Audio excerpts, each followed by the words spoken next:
Hello, मेरा नाम है अभिषेक और स्वागत करता हूं बच्चों आप सभी का हमारे इस प्यारे से खूबसूरत से प्लेटफॉर्म पे जिसका नाम है जेआर कॉलेज।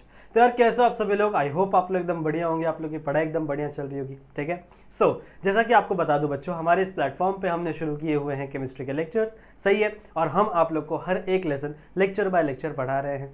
कई सारे चैप्टर्स हम लोग ने ऑलरेडी कंप्लीटेड हैं और हम रेगुलरली आप लोग के लिए चैप्टर कंप्लीट करने की कोशिश कर रहे हैं बच्चों। सही है। हम लोगों ने शुरू किया है एक बहुत ही इंपॉर्टेंट चैप्टर जिसका नाम क्या है, बायोमोलिक्यूल। सही है। इसके भी बच्चों ऑलरेडी 8 लेक्चर हमारे प्लेटफॉर्म पे आ चुके हैं। This is lecture number 9। तो इसका मतलब ऑलरेडी 8 लेक्चर हमारे प्लेटफॉर्म पे हैं और वो 8 के 8 लेक्चर बच्चों हमने डेडिकेट किए थे सिर्फ और सिर्फ कार्बोहाइड्रेट्स के ऊपर। हमने कार्बोहाइड्रेट्स की हर एक बातें बताई हैं बच्चों आपको। सही है। जितनी भी कार्बोहाइड्रेट्स की बातें पॉसिबल हो सकती थी, जितनी भी चीज़ें बता सकता था बच्चों, मैंने हर एक चीज़ के बारे में आपको डिस्कस किया है। चाहे उनका नॉमेनक्लेचर हो, चाहे कितने टाइप्स के कार्बोहाइड्रेट हो, ये सब कुछ, उनके स्ट्रक्चर्स, ये कैसे बनाए जाते हैं, कैसे आप एग्जाम में ड्रॉ करोगे, इन सब की बातें ऑलरेडी हम लोगों ने पिछले लेक्चर्स में की है। तो जिन बच्चों ने भी एक भी लेक्चर कुछ भी स्किप किया होगा बच्चों, ऐसा नहीं करना है। आपको उन लेक्चर्स को, उन वीडियोस को देखना है, उसके बाद बच्चों आपको इस लेक्चर पर जम करना है। सही है। बच्चों आज से हम लोग शुरू करेंगे एक बहुत ही इंपॉर्टेंट बायोमोलिक्यूल 2 जिसका नाम है प्रोटीन। सही है। और इसके आगे के टॉपिक्स इतने बड़े बड़े नहीं है, इसके आगे के टॉपिक्स थोड़े छोटे ही है। सही है। तो ये भी बच्चों 2-2, 3-3 लेक्चर में कवर हो जाएंगे, टेंशन मत लो। सही है। ठीक है। बच्चों आज से इस लेक्चर से मैंने आपको बताया कि हम लोग स्टार्ट करने जा रहे हैं प्रोटीन। आज के इस लेक्चर में हम लोग ये पढ़ेंगे कि प्रोटीन होता क्या है, वाई प्रोटीन इज एसेंशियल। क्यों भैया एसेंशियल है, क्या जरूरत है प्रोटीन की। नाउ प्रोटीन बना किससे है, बात करेंगे उसकी। फिर जिस चीज से भी प्रोटीन बना है, क्या उसके कई प्रकार हैं भैया, बहुत सारे प्रकार हैं। कितने प्रकार हैं, कौन कौन से टाइप्स होते हैं, that we are going to discuss in this lecture. सही है बच्चों। सही है। सो आई होप आप लोग को इस लेक्चर में भी बहुत मजा आएगा। जितनी भी मैं चीजें सिखाऊंगा वो आपको हर एक तरीके से अच्छे से समझ में आएगी। सही है। ठीक है। सो बच्चों एक और बात आपको बता दूं, अगर आपने हमारा ऐप अभी तक डाउनलोड नहीं किया है तो इसे जरूर से डाउनलोड कर लेना अपने फोन के अंदर। और यदि आपको कोई भी डाउट होता है, कोई भी चीज़ आपको मुझसे डिस्कस करना है, मुझ तक अगर आपको कांटेक्ट करना है, पहुंचना है बच्चों, तो आप आ सकते हो मेरे इंस्टाग्राम पे। यहाँ पर आप आकर अपने डाउट्स मुझे भेज सकते हो। आपके जो फीडबैक्स है वो मुझ तक पहुंचा सकते हो। चलेगा बच्चों। ठीक है। चलो स्टार्ट करते हैं आज के इस लेक्चर से। सो बच्चों from beginning we are going to study what is protein. सबसे पहले हम लोग बात करेंगे बच्चों आखिरकार प्रोटीन है क्या। सुनो ध्यान से। मैंने आपको जब फर्स्ट वाला लेक्चर पढ़ाया था तो मैंने वहां पर बताया था कि हम लोग कई सारे अलग अलग इंपॉर्टेंट बायोमोलिक्यूल्स की बात करेंगे, जैसे कार्बोहाइड्रेट, जैसे प्रोटीन, जैसे न्यूक्लिक एसिड्स। सही है। सो उसी में से एक बहुत इंपॉर्टेंट कंपाउंड है बच्चों हमारे पास प्रोटीन। अब मुझे एक बात बताओ, प्रोटीन के बिना बच्चों आप अपनी बॉडी को इमेजिन भी नहीं कर सकते। समझ रहे हो। बिना प्रोटीन के आपकी बॉडी के अंदर जितने भी चीजें हैं वो बन ही नहीं सकता। देखो आपकी बॉडी के अंदर चाहे वो नोज का स्ट्रक्चर हो, चाहे वो आंखों का स्ट्रक्चर हो, चाहे वो आंखों के बीच में जो आइरिस होता है ना उसका कलर हो, समझ रहे हो, चाहे आपकी बॉडी का शेप हो, ये हर एक चीज डिसाइड करते हैं प्रोटीन्स। आपकी बॉडी में जिस प्रकार का प्रोटीन बनेगा उस प्रकार के कैरेक्टर्स आपकी बॉडी शो करेगी। सही है। जैसे मान लो मेरे बॉडी में कुछ अलग प्रोटीन बन रहा होगा, दैट्स वाई मेरे स्किन का कलर थोड़ा सा लाइट है या फिर कुछ अलग है। ऐसा मैं नहीं कहता कि यार जैसा मेरा स्किन का कलर है क्या दुनिया में सबका स्किन का कलर वैसा ही है। नहीं भैया, मैं रेसिस्ट नहीं हूं। पहली बात, मैं रेसिस्ट नहीं हूं, बट मैं तुम लोगों को समझाने की कोशिश कर रहा हूं कि सबका स्किन का कलर सेम नहीं होता। मतलब हर किसी के बॉडी में डिफरेंट काइंड ऑफ एंजाइम्स है, डिफरेंट काइंड ऑफ प्रोटीन्स है। सही है। तो ये जो प्रोटीन है ये क्या डिसाइड कर रहे हैं, आपका कैरेक्टरिस्टिक्स डिसाइड कर रहे हैं कि आपकी बॉडी या आप कैसे दिखोगे, आपका बॉडी टेक्सचर कैसा होगा, आपकी बॉडी के शेप कैसा होगा। That each and everything it is judged bye protein and enzymes. सही है। तो प्रोटीन काफी ज्यादा इंपॉर्टेंट है बच्चों हमारे बॉडी के लिए। इवन डाइजेशन हम लोग करते हैं, डाइजेशन के लिए एंजाइम्स सिक्रीट होते हैं, that enzymes are also protein. सही है। जितने भी एंजाइम्स है वो सारे के सारे प्रोटीन ही है, नथिंग बट। समझ रहे हो। सो बच्चों प्रोटीन आर रियली इंपॉर्टेंट। यहां से हमको इतनी चीजें समझ में आ गई। और एग्जांपल दे दिए सर। देखो मैं और आपको एग्जांपल देता हूं। देखो आपकी बॉडी के अंदर इंसुलिन बनता है। सही है। इंसुलिन का फंक्शन क्या है, अगर आपने ज्यादा शुगर खा लिया, मान लो आपने बहुत सारी मिठाइयां खा ली, दिवाली का समय है, आपको बहुत सारी मिठाइयां मिली, आपने बहुत सारी मिठाई खा ली। अब वो सारी की सारी मिठाई के अंदर शुगर है, ग्लूकोज है। सही है। अब वो पूरा का पूरा ग्लूकोज बच्चों आपकी ब्लड क्या करेगी, आपके बॉडी क्या करेगी, एब्जॉर्ब करेगी और उसको ब्लड के अंदर डाल देगी। जैसे ही वो शुगर ब्लड के अंदर गया, ब्लड का शुगर लेवल इंक्रीज हो गया। नाउ अगर बच्चों ब्लड का शुगर लेवल इंक्रीज होता है ना, तो ब्लड की थिकनेस बढ़ जाती है, ब्लड की डेंसिटी बढ़ जाती है, और अगर वो डेंसिटी बढ़ जाएगी तो ब्लड अच्छे से फ्लो नहीं कर पाएगा। तो उस शुगर को उस ब्लड से निकालना पड़ेगा, उस शुगर को कुछ ना कुछ करके बच्चों उस ब्लड के अंदर से हमें निकालना पड़ेगा। तो वो काम कौन करता है? इंसुलिन करता है। अगर आपकी बॉडी में इंसुलिन ना हो तो आपको डायबिटीज जैसी बीमारियां हो सकती है, समझ रहे हो? तो इंसुलिन, इसीलिए देखा होगा जिनको डायबिटीज होती है वो इंसुलिन के इंजेक्शंस लेते हैं। So insulin is a type of protein, ठीक है। इंसुलिन क्या है बच्चों? एक टाइप ऑफ प्रोटीन है। इवन आपकी बॉडी में जितनी भी चीजें बन रही हैं वो सब कुछ किसी ना किसी प्रोटीन के हेल्प से बन रही हैं, समझ रहे हो? So protein are really essential part of our body. अगर प्रोटीन ना हो तो आप अपनी बॉडी को इमेजिन नहीं कर सकते। समझ में आई बात? ठीक है। तो कैन आई राइट बच्चों that proteins are very essential part of our body,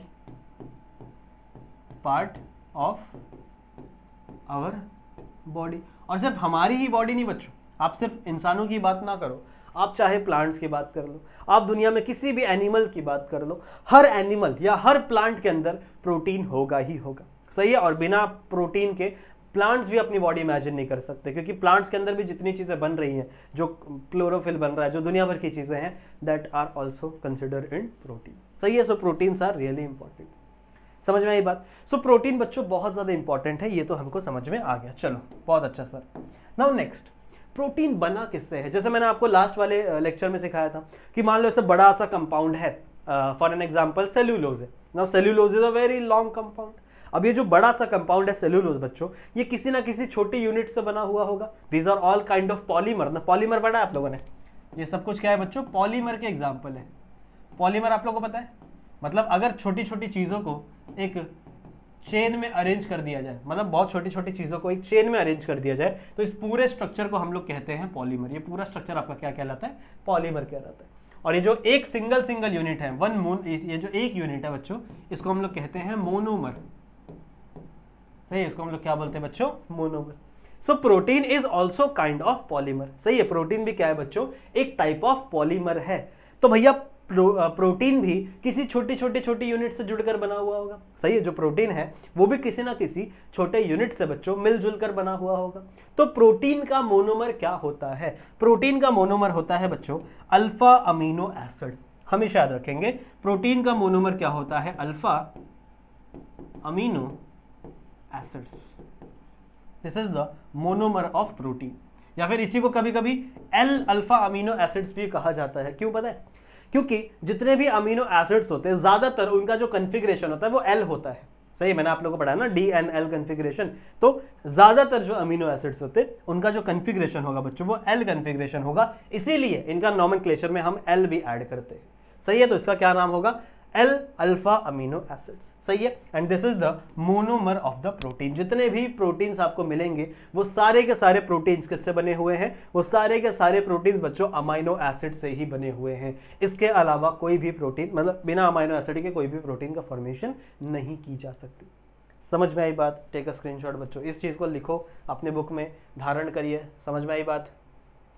समझ में आई बात? ठीक है, ठीक है, समझ में आ गया। अब चलो अब आगे बढ़ते हैं, हम लोग अमाइनो एसिड्स की बात करते हैं। आखिरकार अमाइनो एसिड क्या है, इनका स्ट्रक्चर क्या है, इनकी डेफिनेशन क्या है, इनके बारे में अगर आपसे कुछ पूछ लिया जाए तो आप क्या लिखोगे? सुनो, अल्फा अमीनो एसिड आपको कब मिलेंगे बच्चों? अल्फा अमीनो एसिड आपको जब मिलेंगे जब आप प्रोटीन का हाइड्रोलिसिस करोगे, ठीक है। ऑन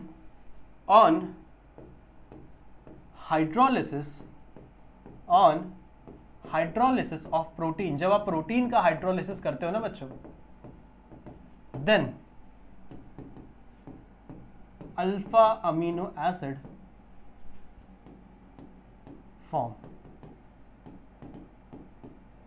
समझ रहे हो? या फिर आप ऐसे लिख सकते हो कि you can get alpha amino acid on hydrolysis of protein. तो मतलब जब आप प्रोटीन को इन द प्रेजेंस ऑफ वाटर आप ब्रेक करोगे, प्रोटीन का बड़ा मॉलिक्यूल होता है, बहुत लंबा मॉलिक्यूल होता है प्रोटीन के, पढ़ेंगे अभी हम लोग आगे, सही है। तो जब आप इन प्रोटीन्स का हाइड्रोलिसिस करोगे, मतलब हाइड्रोलिसिस का मतलब जब आप इस प्रोटीन को ब्रेक करोगे, तोड़ोगे in the presence of water molecule, in the presence of water molecule, उसे हम लोग कहते हैं हाइड्रोलिसिस करना। तो आपको मिलेगा बच्चों alpha amino acid. In that form you will get alpha amino acid. सही है। अगर मैं बात करूं अल्फा अमीनो एसिड है क्या, तो बच्चों अल्फा अमीनो एसिड एक ऐसे कार्बन से जुड़े हुए हैं जिसके पास एक एसिडिक ग्रुप है और एक बेसिक ग्रुप। समझाऊंगा मैं आपको, सुनो सुनो। इसका डेफिनेशन अगर मैं बात करूं, डेफिनेशन की बात करूं बच्चों, तो आप ऐसा कह सकते हो, a carbon atom linked to a carboxylic acid and a amino group, amine group, आप ऐसा कह सकते हो। सही है। So let's write the definition. The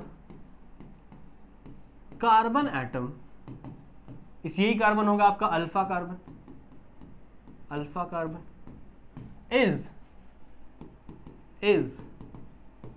linked to, किससे लिंक होगा बच्चों ये, कार्बोक्सिलिक एसिड, कार्बोक्सिलिक एसिड, इसी को हम लोग क्या बोलते हैं, COOH। सही है। And amine group, and amine group, amine group, कौन सा ग्रुप होता है बच्चों अमाइन का, NH2 ग्रुप। सही है। इज कॉल्ड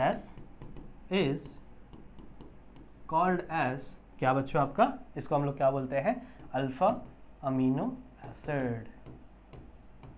समझ में आई बात, समझ में आई बात, यहां तक चीजें क्लियर है। एक बार वापस समझाऊं, सुनो क्या बोला मैंने आपको क्या समझाया अभी तक, बहुत सिंपल सिंपल सी चीजें। मैंने आपको सिर्फ इतना ही बोला बच्चों कि अल्फा अमीनो एसिड्स क्या होते हैं।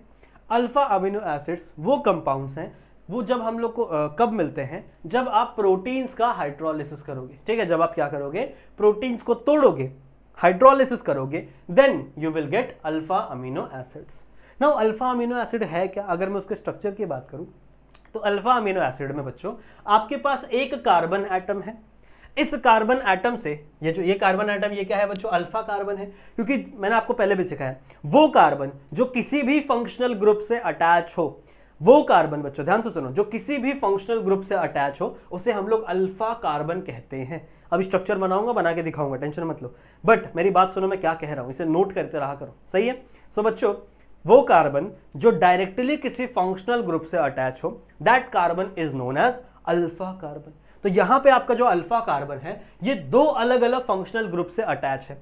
एक है आपका कार्बोक्सिलिक एसिड जिसका एसिडिक बिहेवियर है, सही है, और एक है बच्चों आपका अमाइन ग्रुप जिसका बेसिक बिहेवियर है, मतलब समझ लो बेस की तरह बिहेव करता है।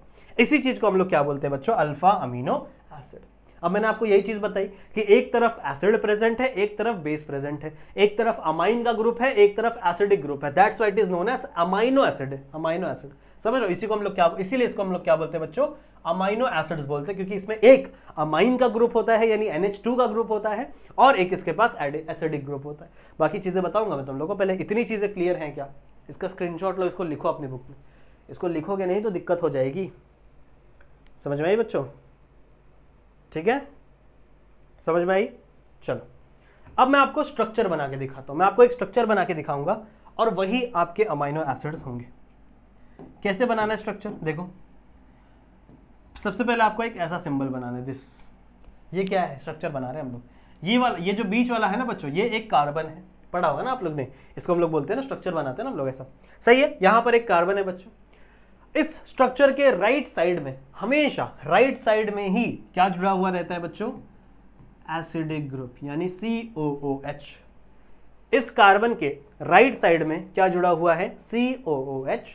इस कार्बन के लेफ्ट साइड में क्या जुड़ा हुआ है, NH2। क्या जुड़ा हुआ है बच्चों, NH2 लगा हुआ है। सही है।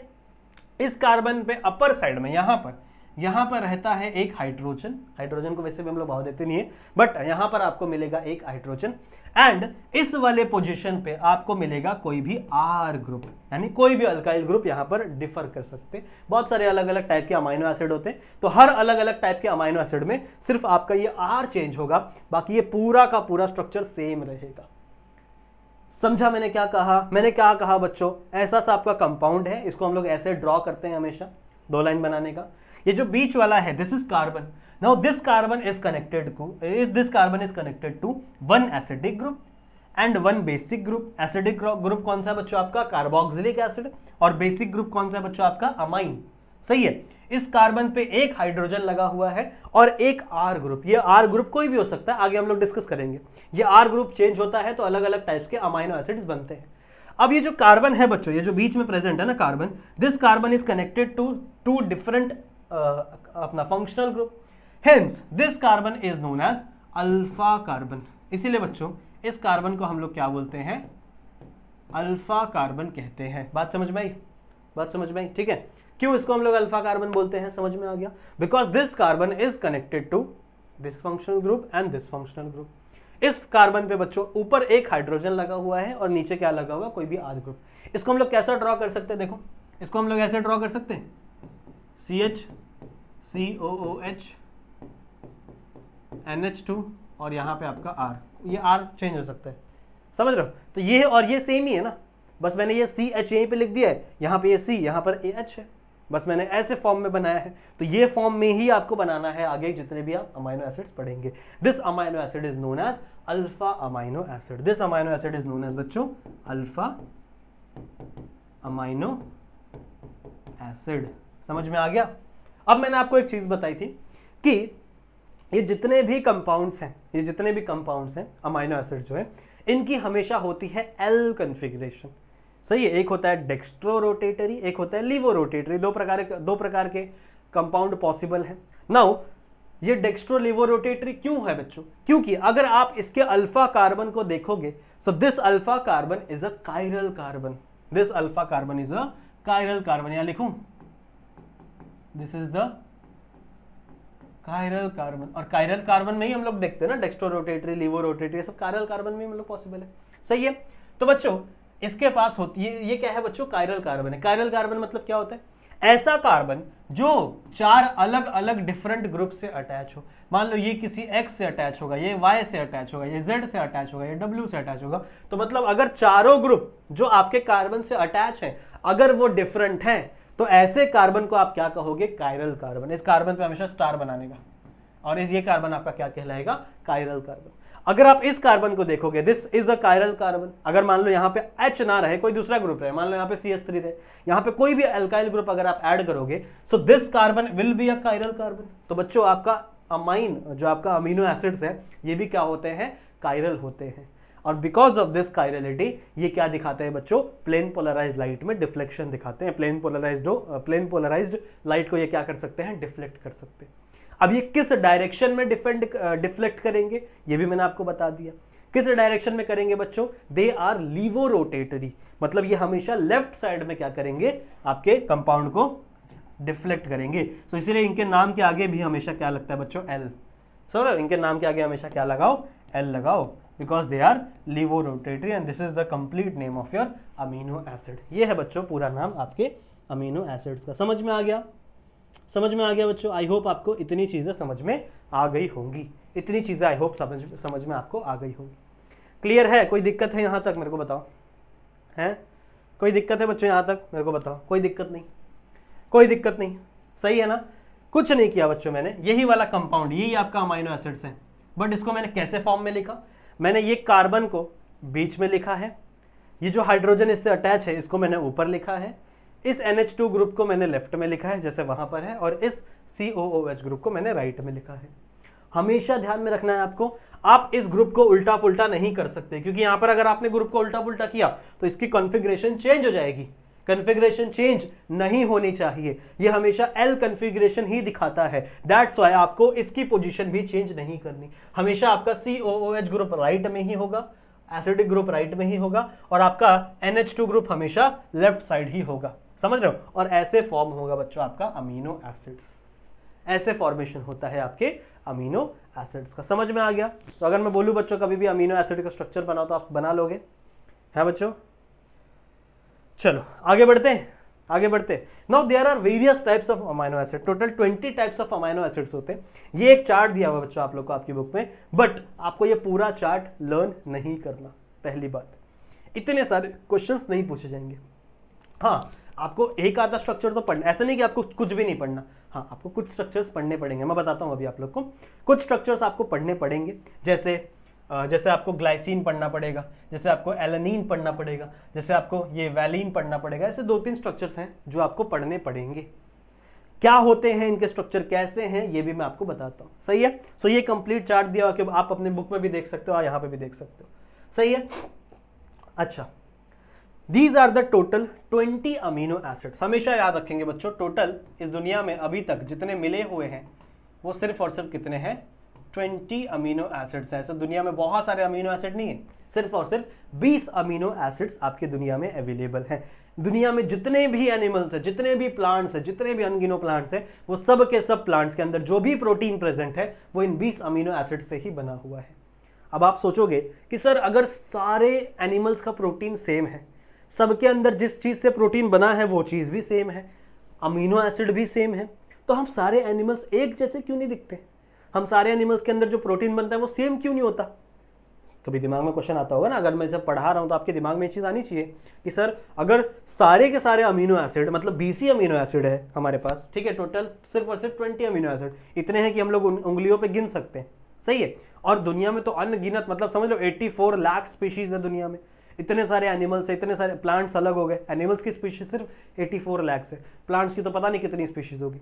इतनी सारी स्पीशीज है बच्चों दुनिया में, तो और सिर्फ 20 अमीनो एसिड है। और आप कह रहे हो सर कि हमारे बॉडी का पूरा स्ट्रक्चर प्रोटीन से बना हुआ है, हमारी बॉडी का कैरेक्टर प्रोटीन से बना हुआ है, हमारी आंखों का कलर प्रोटीन से बना हुआ है, सब कुछ प्रोटीन से बना हुआ है, तो फिर हम सारे के सारे एनिमल्स भी तो सेम होने चाहिए।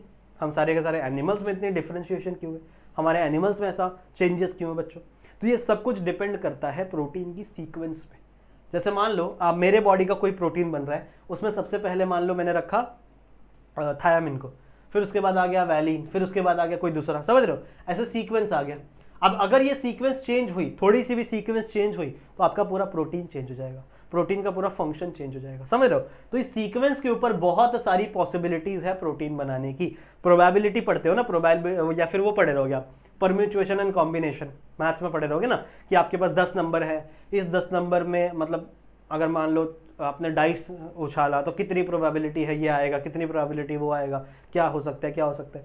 तो भैया हमारे पास 20 अमीनो एसिड है, हम किसी भी अमीनो एसिड को आगे पीछे आगे पीछे आगे पीछे करके हम लोग बहुत सारे अलग अलग टाइप्स के प्रोटीन बना सकते हैं, समझ लो। इसीलिए उनके बॉडी में कुछ प्रोटीन्स अलग होते हैं, हमारे बॉडी में कुछ प्रोटीन्स अलग होते हैं। बट ऐसा भी हो सकता है कि बहुत सारे प्रोटीन्स उनके बॉडी में और हमारे बॉडी में सेम हो। जैसे मान लो जो चिंपैंजीज होते हैं, ठीक है, जो चिंपैंजी हो गया, उनके बॉडी में जो डाइजेस्टिव प्रोटीन्स है, डाइजेस्टिव एंजाइम्स है, वही सेम हमारे अंदर भी होते हैं, समझ रहे हो।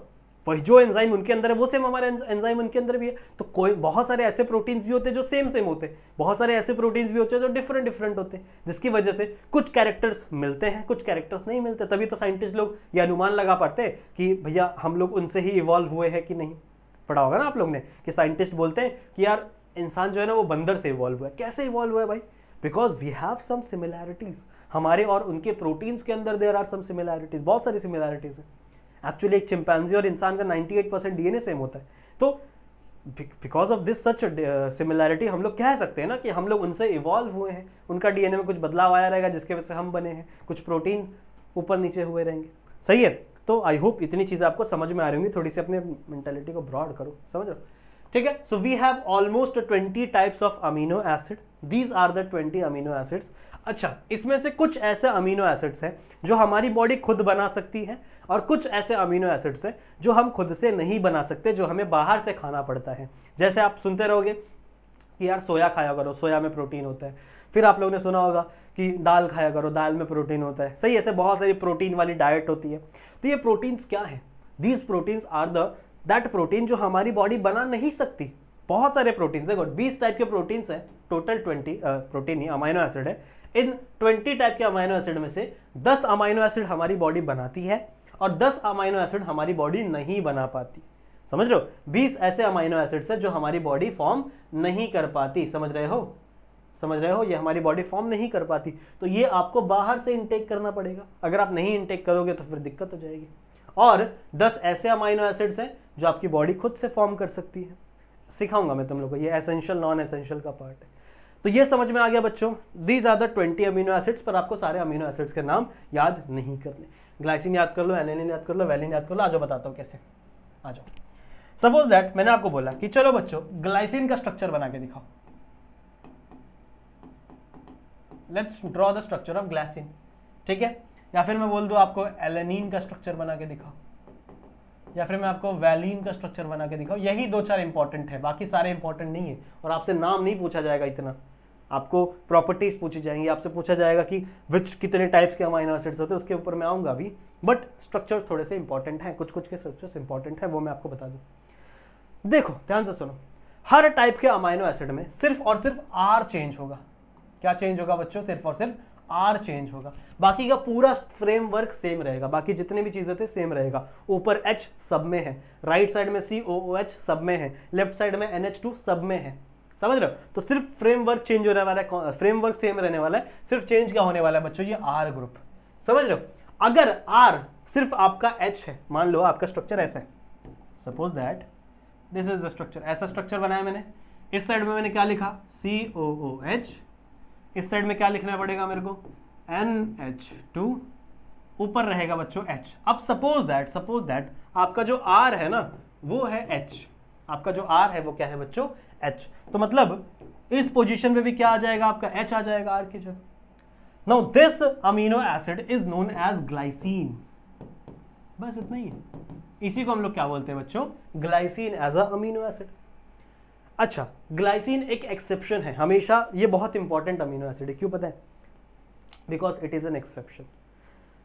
आपके एग्जामिनर को ना एक्सेप्शन वाली चीज़ें बहुत पसंद होती है, उसको उनको ये देखना होता है कि क्या बच्चों को ये चीज़ पता है। उनके मन में क्यूरियोसिटी होती है, क्या बच्चों को ये चीज़ पता होगा। एक्चुअली मैंने आपको क्या बोला इसके पहले वाली स्लाइड में, इसके पहले जो 2 स्लाइड्स थी इसमें मैंने आपको क्या बोला कि this amino acids are have chiral carbon, hence ये क्या होते हैं? कायरल कंपाउंड्स होते हैं, इनके पास एल कन्फिग्रेशन होता है। बट अगर आप ग्लाइसिन को देखो, ध्यान से देखो, अगर आप ग्लाइसिन को देखो तो क्या ये कायरल है? क्या इसका कार्बन कायरल कार्बन है? नहीं। क्यों? कायरल कार्बन होने के लिए चारों ग्रुप डिफरेंट होने चाहिए। चारों के 4 ग्रुप क्या होने चाहिए बच्चों? डिफरेंट होने चाहिए। बट अगर आप इस कंपाउंड को जरा गौर से देखो, ध्यान से देखो, तो इसके पास यहां पर भी H है, इसके पास यहां पर भी H है, तो इसके 2 कंपाउंड सेम हो गए, 2 ग्रुप क्या हो गए बच्चों? सेम हो गए, जिसकी वजह से ये कंपाउंड कायरल नहीं है। Glycine does not show chirality, does not show chirality, so this is an exception. बाकी के जितने भी अमाइनो एसिड हैं वो सब कायरल हैं, सिर्फ इसको छोड़ के, because this is an exception.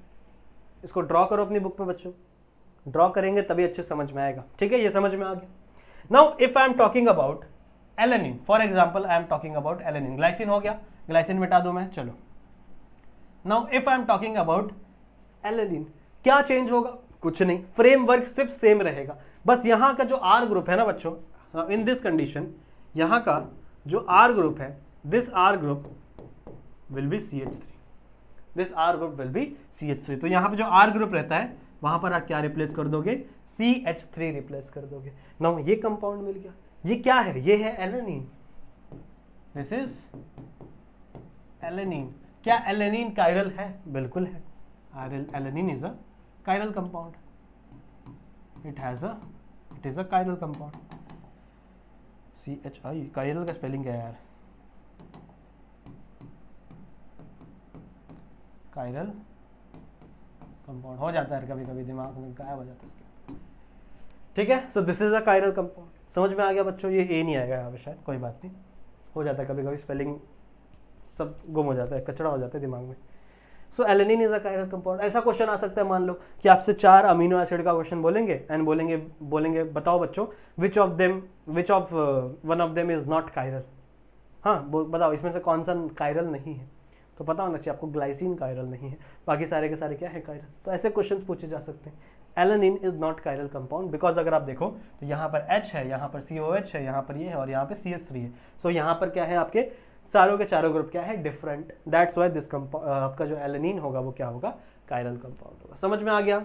Draw कर लेंगे बच्चों, इसको ड्रॉ कर लेंगे, बहुत आसान है, बहुत आसान।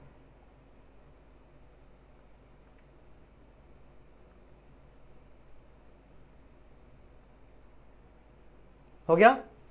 समझ में आ गया? अब मान लो बच्चों मुझे वैलिन बनाना है, now suppose that if I have to draw valine, तो मुझे क्या करना पड़ेगा, कुछ नहीं, इसको मिटाओ, ये नाम मिटाओ। अब मुझे क्या लगाना है बच्चों, यहां पर एक दूसरा ग्रुप लगाना है। मैं यहां पर रखूंगा CH और इस CH को 2 मिथाइल ग्रुप से अटैच कर दूंगा, एक CH3 यहां पर और एक CH3 यहां पर। आप CH3 की जगह Me भी लिख सकते हो, बिकॉज Me ऑल्सो, Me को भी हम लोग मिथाइल की तरह ही बोलते हैं ना, Me मतलब मिथाइल, CH3 मतलब मिथाइल। तो आप चाहे CH3 लिखो चाहे Me लिखो चलेगा।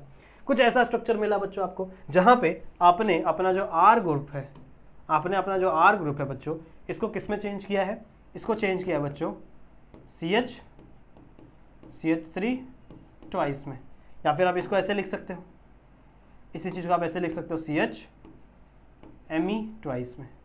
सही है, Me मतलब मिथाइल ग्रुप। सो 2 मिथाइल ग्रुप आपने यहाँ पर अटैच कर दिया। कौन सा स्ट्रक्चर है, this is valine,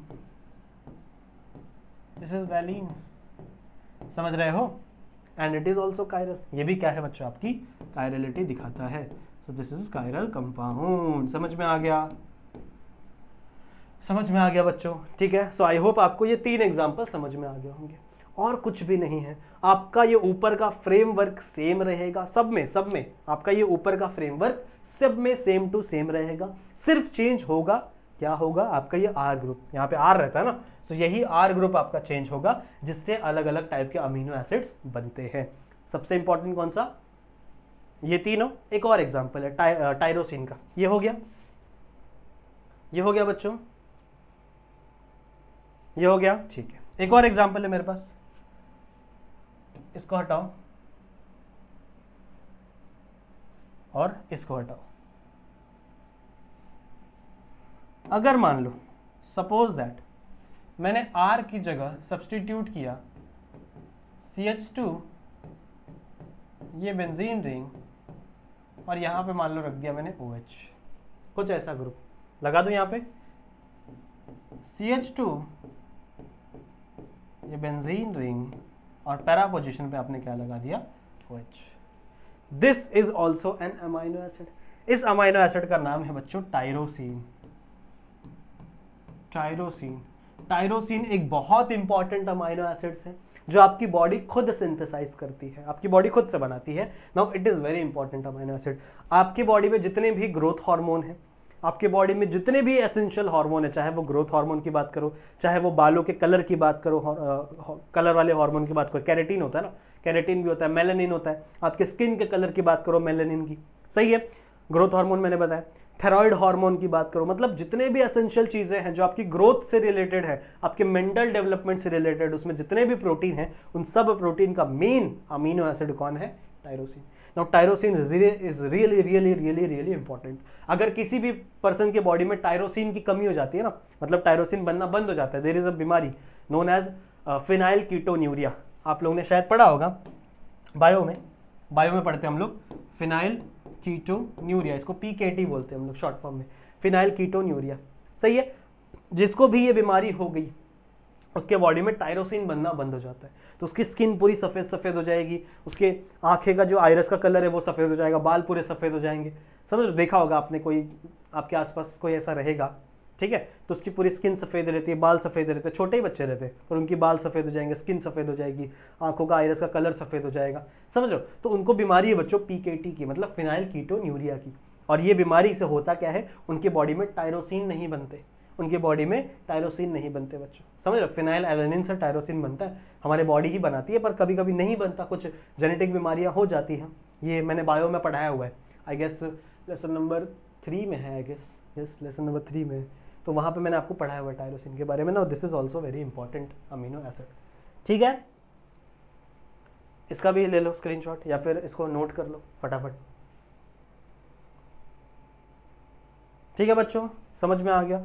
so these are some important amino acids जो यहाँ पर भी लिस्टेड है, यहाँ पर भी चीज़ें दी हुई हैं बच्चों, और मैंने भी आपको जो सिखाया वही चीज़ें सिखाई। जैसे मान लो मैंने आपको ये सिखाया, ग्लाइसिन वाला सिखा दिया, एलेनिन वाला सिखा दिया, वैलिन वाला सिखा दिया, फिर देखो टायरोसिन वाला दिखा दिया, देखो ये वाला टायरोसिन वाला सिखा दिया, सही है।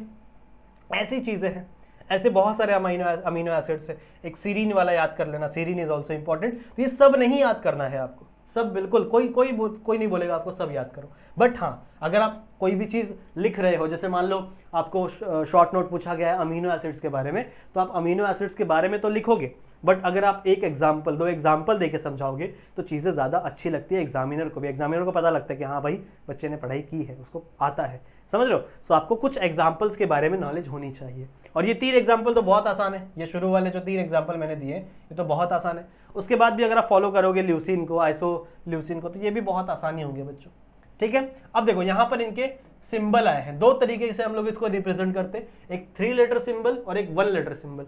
3 लेटर सिंबल में ग्लाइसिन को GLY बोलते हैं, एलेनिन को ALY बोलते हैं, वैलिन को VAL बोलते हैं। वही अगर आप 1 लेटर सिंबल की बात करो तो इसमें GAV बोलते हैं, GAV। तो GAV से याद करना है क्या आपका, ग्लाइसिन, एलेनिन, वैलिन। सही है, इजी है, हो जाएगा बच्चों, बहुत इजी है, मेरे हिसाब से तो काफ़ी इजी है। आई होप इतनी चीज़ें तो आप कर सकते हो, ज़्यादा नहीं याद करना। ये 2 एग्जाम्पल, ये एक एग्जाम्पल याद कर लो। अगर अच्छा लगता है तो बच्चों इसमें से एक लाइसिन याद कर लो, क्योंकि ये भी कभी कभी आ जाता है, पूछा जाता है कभी कभी। बाकी ट्रिप्टोफैन, फिनाइल एलेनिन, मिथायोआइनाइसिन, क्रिस्टीन नहीं याद करना, इतना सब नहीं पढ़ना। सही है, बट आपको पता होना चाहिए दैट 20 टाइप के अमीनो एसिड्स हैं। यस, 20 टाइप के अमीनो एसिड्स हैं, बिल्कुल। इन 20 टाइप के अमीनो एसिड्स में से 10 ऐसे अमीनो एसिड्स हैं जो आपकी बॉडी खुद बना सकती है, और 10 ऐसे अमीनो एसिड्स हैं जो आपकी बॉडी बना नहीं सकती। ये चीज याद रखनी है, ठीक है। आगे बढ़ते फिर हम लोग, चले बढ़े, चलो आ जाओ। Next, types of amino acids. अब हम लोग बात कर रहे हैं बच्चों अमीनो एसिड्स की टाइप्स की। 3 प्रकार के अमीनो एसिड्स हैं हमारे पास, देख लीजिए, आ जाओ फटाफट देखते हैं। सबसे पहला है हमारे पास एसिडिक अमीनो एसिड, दूसरा है neutral amino acid, and the last one is basic amino acid. क्या बोला मैंने बोला बच्चों 3 प्रकार के अमीनो एसिड्स हैं, टाइप्स ऑफ अमीनो एसिड की बात हो रही है। So there are total 3 types of amino acids. सबसे पहला कौन सा टाइप है, देखो सबसे पहला कौन सा टाइप है, एसिडिक अमीनो एसिड, दूसरा है न्यूट्रल अमीनो एसिड, और एक है आपका बेसिक अमीनो एसिड। अब इसका मतलब क्या, सुनो, वो जो आपका R वाला ग्रुप था ना, R वाला सबसे नीचे अटैच था, देखो ऐसा था ना आपका, यहाँ पे ऐसा था, और ये नीचे R अटैच था। अगर इस R वाले ग्रुप में कोई भी एसिडिक ग्रुप प्रेजेंट है, अगर इस R वाले ग्रुप में कोई भी एसिडिक ग्रुप प्रेजेंट है तो आप उसे एसिडिक अमीनो एसिड कहोगे। अगर इस R में कोई भी न्यूट्रल ग्रुप प्रेजेंट है तो उसे आप न्यूट्रल अमीनो एसिड कहोगे। वहीं अगर इस R के पास कोई भी बेसिक ग्रुप प्रेजेंट है तो आप उसे बेसिक अमीनो एसिड कहोगे। ऐसा क्यों, पहली बात तो सुनो, मान लो बच्चों यहाँ पर मैंने बनाया एक स्ट्रक्चर, यहाँ पे है आपका COOH, यहाँ पे है आपका NH2, यहाँ पे है आपका H, यहाँ पे R होता है, यहाँ पे R लगा हुआ होता है। सुनो, यहाँ पर बच्चों एक एसिड ऑलरेडी है, यहाँ पर एक बेस ऑलरेडी है, तो ये दोनों एक दूसरे को कैंसिल आउट कर देते हैं। ये एसिड, ये बेस एक दूसरे को क्या कर देते, कैंसिल आउट कर देते, तो इनके बीच में कोई भसड़ नहीं होती। बट अगर मान लो यहाँ पर मैंने एक एक्स्ट्रा एसिड लगा दिया, मान लो कोई एग्जांपल दिया मैंने, और यहाँ पर मैंने एक एक्स्ट्रा एसिड लगा दिया, COOH, मैंने एक एसिड लगा दिया। वैसे ऐसा अमीनो एसिड है नहीं हमारे पास, बट जस्ट इन केस मैंने यहाँ पर बच्चों एक एसिड लगा दिया, सही है। अब इस एसिड के से हुआ क्या, ये वाले एसिड की एसिडिटी इस बेस ने क्या कर दी, कैंसिल कर दी, बट यहाँ पर एक एक्स्ट्रा एसिड आ गया। सो बिकॉज ऑफ दिस एक एक्स्ट्रा एसिड आपका पूरा कंपाउंड क्या बन जाएगा, acidic. Because of this one extra acid बच्चों आपका पूरा कंपाउंड क्या बन जाएगा, एसिडिक बन जाएगा। तो ऐसे कंपाउंड को जहां पर एक्स्ट्रा आपके पास एसिडिक ग्रुप प्रेजेंट होते हैं उसे हम लोग क्या कहते हैं, एसिडिक अमीनो एसिड। वहीं अगर मैं कह रहा हूं, एक सेकेंड, वहीं अगर मैं कह रहा हूं बच्चों कि इसकी जगह मैं कोई न्यूट्रल ग्रुप लगाऊं, जैसे मान लो मैंने लगा दिया CH3, एलेनिन बन गया, CH3 लगा दिया alanine, CH3 is a neutral group. तो ये भी क्या है आपका एसिड, ये क्या है आपका बेस, ये एक दूसरे को क्या कर देंगे, बैलेंस कर देंगे। सो एज अगर मैं पूरे कंपाउंड की बात करूंगा तो ओवरऑल आपका कंपाउंड क्या हो जाएगा, न्यूट्रल हो जाएगा। ओवरऑल कंपाउंड क्या हो जाएगा बच्चों आपका, न्यूट्रल। सो ऐसे कंपाउंड को हम लोग क्या बोलेंगे, न्यूट्रल अमीनो एसिड। वहीं बच्चों अगर मैं इस R ग्रुप के जगह क्या सब्सटीट्यूट कर दूं, कोई बेसिक ग्रुप लगा दूं, ठीक है, यहां पर क्या लगा दूं, बेसिक ग्रुप लगा दूं। सपोज दैट यहां पर मैंने एक और NH2 लगा दिया, सपोज दैट एक और NH2 लगा दिया। अब इसकी बेसिसिटी इस एसिड ने कैंसिल कर दी, मतलब ये और ये एक दूसरे को कैंसिल कर रहे हैं, बट यहां पर एक एक्स्ट्रा बेस आ गया है। So because of this extra base ये कंपाउंड क्या हो जाएगा, बेसिक इन नेचर हो जाएगा। So these are the 2 types of amino acids, 3 types of amino acids. अब यहां देखो, जरा यहां देखो एग्जांपल में, ये सारे क्या है, न्यूट्रल। देखो कलर चेंज कर देगा, कौन सा कलर दिखेगा, ये दिखेगा क्या, नहीं ये दिखेगा क्या, हाँ। These are the neutral compound, जहां बच्चों कोई भी एसिडिक ग्रुप आपको नहीं मिलेगा। बट यहां देखो, यहाँ एस्पार्टिक एसिड, ग्लूटामिक एसिड, यहाँ पे क्या है, CH2COOH, मतलब आपका जो R ग्रुप है ऐसा हो जाएगा, यहाँ COOH, यहाँ पे NH2,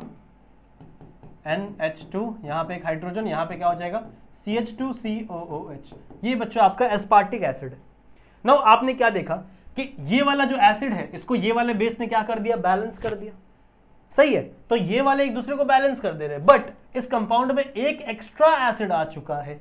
this is an extra acid COOH, ये एक एक्स्ट्रा एसिड आ चुका है। So because of this acidic group complete आपका मॉलिक्यूल क्या हो जाता है, एसिडिक हो जाता है। हेंस ये क्या होते हैं बच्चों, आपके एसिडिक अमीनो एसिड्स होते हैं, जहां पे एक एक्स्ट्रा एसिडिक ग्रुप है, दिख रहा है, this is the extra acidic group यहाँ पे लगा हुआ है। वहीं अगर मैं बेसिक ग्रुप की बात करूं तो बेसिक में जैसे लाइसिन है, लाइसिन में अगर आप देखो तो यहाँ पर क्या लगा हुआ है, NH2 लगा हुआ है। देखो अगर मैं इसी को मिटा के, इस COH को मिटा के यहाँ पे लगा दो बच्चों, मान लो एक NH2, सही है, तो CH2NH2, ये पूरा कंपाउंड हो गया आपका लाइसिन, यही लिखा है, हाँ ये क्या हो गया बच्चों आपका लाइसिन। अब आप देखो कि यार ये भी बेस था, ये भी बेस था, दोनों बेस थे, बट इसका सॉरी ये बेस नहीं था, ये बेस था और ये एसिड था, तो ये एक दूसरे को कैंसिल कर देते हैं, इसका एसिडिटी इसकी बेसिसिटी कैंसिल हो जा रही थी। But if I talk about this compound, तो यहां पर एक एक्स्ट्रा बेसिक ग्रुप है आपके पास, समझ रहे हो, ट्राई टू अंडरस्टैंड बच्चों, यहां पर एक एक्स्ट्रा बेसिक ग्रुप आ गया आपके पास। So because of this extra basic group आपका जो कंप्लीट मॉलिक्यूल है यही बेसिक बन जाता है। Because of this extra molecule आपका ये पूरा कंपाउंड ही क्या हो जाता है, बेसिक इन नेचर हो जाता है। बात समझ में आई। एंड जिसकी वजह से ये अमीनो एसिड क्या हो जाएगा, आपका बेसिक ग्रुप में आएगा। देखो यहाँ पे भी आपका NH लगा हुआ है, यहाँ पे भी NH लगा हुआ है, यहाँ पे भी NH लगा हुआ है। So because of this NH group, extra NH group, आपकी बेसिसिटी इंक्रीज हो जाती है, एंड दिस ये वाले जो अमीनो एसिड्स हैं वो बेसिक अमीनो एसिड की कैटेगरी में आते हैं। समझ में आया, समझ में आया क्या बच्चों? मेरा मोटिव मेन है आपको समझाना, मेरा मोटिव यही मेन है कि आपको समझाना। अगर एक्स्ट्रा COOH ग्रुप लग गया कहाँ पर, अपने R वाले पोजीशन पर, तो उसे आप क्या कहोगे, अल्फा अमीनो एसिड। अगर आपके R वाले कंपाउंड पे कोई न्यूट्रल कंपाउंड लगा हुआ है, जैसे मान लो CH3 लगा हुआ है, H लगा हुआ है, CH3CO2 लगा हुआ है, सो वो क्या हो जाएगा आपका न्यूट्रल कंपाउंड। समझ रहे, जहाँ पे आपका R में कोई भी न्यूट्रल है, जैसे मान लो CH3 लगा है, न्यूट्रल है, कोई भी अल्काइल ग्रुप लगा है, न्यूट्रल है। वहीं अगर आपके R पे क्या लगा है बच्चों, अमोनिया एक्स्ट्रा लग गया है, अमोनिया मतलब अमाइन ग्रुप एक्स्ट्रा आ गया है, तो वो बेसिसिटी इंक्रीज कर देता है। नॉर्मल बेस एसिड को कैंसिल कर देते हैं, NH2 COH को कैंसिल कर देता है, पर एक ही कैंसिल करेंगे। अगर आप एक एक्स्ट्रा NH2 डाल दोगे तो जिसकी वजह से वो कंपाउंड क्या हो जाएगा, बेसिक हो जाएगा। And this amino acid is known as basic amino acid. ऐसे अमीनो एसिड को हम लोग क्या बोलते हैं बच्चों, बेसिक अमीनो एसिड कहते हैं। बात समझ में आई क्या? बात समझ में आई, ठीक है। So this is the type of amino acid. I hope आपको समझ में आ गया होगा बच्चों, ये है आपके अमीनो एसिड्स का type. Now let's come to our इसके बाद वाला टॉपिक, जिसका नाम है बच्चों नोमेनक्लेचर। अब देखो नोमेनक्लेचर में ज्यादा कुछ है नहीं पढ़ाने के लिए, क्यों? क्योंकि जितने भी नाम हैं वो किसी रूल के अकॉर्डिंग नहीं दिए गए हैं अमीनो एसिड के, ये सारे के सारे हैं ट्राइबल नेम। ये क्या है बच्चों, ट्राइबल नेम है। ट्राइबल नेम मतलब लोकल नेम, मतलब क्या है कि कोई भी अमीनो एसिड मान लो जिस जगह से निकला होगा, जिस फाउंडर ने उसको फाउंड किया होगा, उसने अपने हिसाब से नाम दिया। ग्लाइसिन का नाम ग्लाइसिन क्यों है, इसके पीछे कोई स्पेसिफिक रीजन नहीं होगा, समझ लो। इसका नाम एलेनिन क्यों है, इसका नाम थायराइड अपना टायरोसिन क्यों है, सो इसके पीछे कोई ऐसा स्पेसिफिक रीजन नहीं होगा बच्चों। सिर्फ और सिर्फ क्या रीजन है कि वो उसका ट्राइबल नेम है, इसका नाम कुछ भी हो सकता है। सही बात है, ठीक है, क्लियर है। अच्छा एक चीज और, नोमेनक्लेचर में आप ध्यान रखेंगे कि आप हमेशा आगे L लगाएं।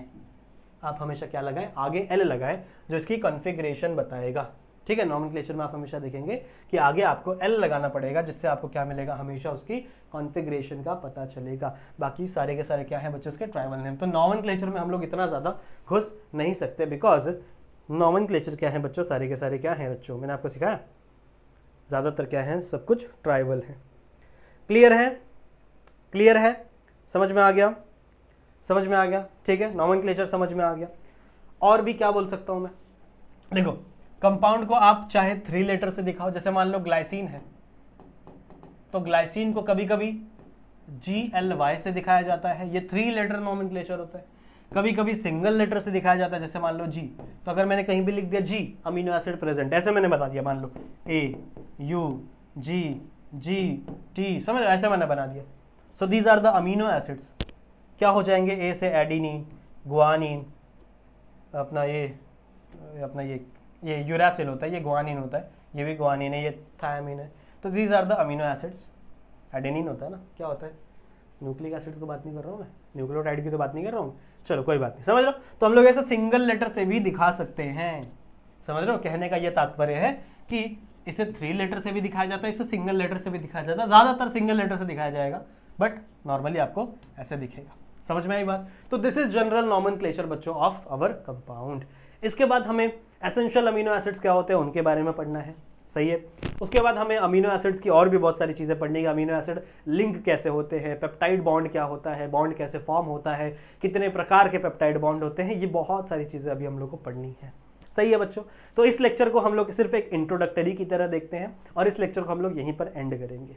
आई होप अमीनो एसिड्स के बारे में, प्रोटीन्स के बारे में काफ़ी सारी नॉलेज मैंने आपको दी होंगी और काफ़ी चीज़ें आपको समझ में आई होंगी, सही है बच्चों, ठीक है। सो इस लेक्चर को आप शेयर कर देना अपने दोस्तों के साथ, चैनल को सब्सक्राइब जरूर से कर देना बच्चों। कोई डाउट हो तो इंस्टाग्राम पे आ जाना, मैं वहाँ पर हमेशा अवेलेबल रहता हूँ, आप लोग के मैसेजेस वहाँ तक पहुँचा देना, ठीक है, चलेगा। सो बच्चों मैं मिलता हूँ आप लोगों से दूसरे लेक्चर में, जहाँ पर हम लोग और भी बहुत सारी चीज़ें डिस्कस करेंगे। तब तक के लिए आप अपना ध्यान रखना and keep studying. Bye bye.